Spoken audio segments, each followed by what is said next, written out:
اور آخری آیت اللہ کے بھروسے کے بارے میں سن لیجئے، رب فرماتا ہے وَمَن يَتَوَكَّلْ عَلَى اللَّهِ فَهُوَ حَسْبُهُ۔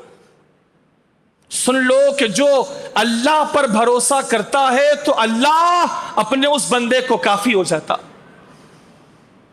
پھر اسے کسی اور کی ضرورت نہیں ہوتی، اللہ اسے کافی ہو جاتا ہے۔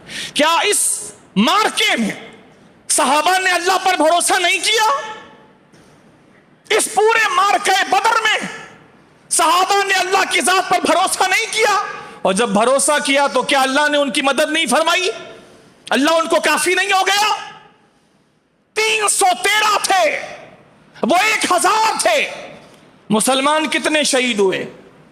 آپ کے خیال میں 1000 کے مقابلے میں جو تیاریوں کے ساتھ آئے ہیں، غرور میں بھرے ہوئے ہیں،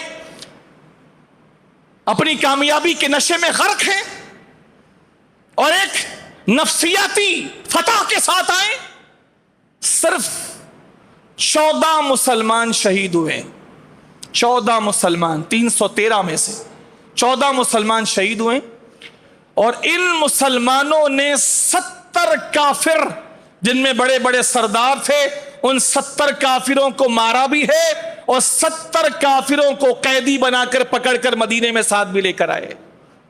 یہ اللہ کی مدد تھی، اللہ کی نصرت تھی۔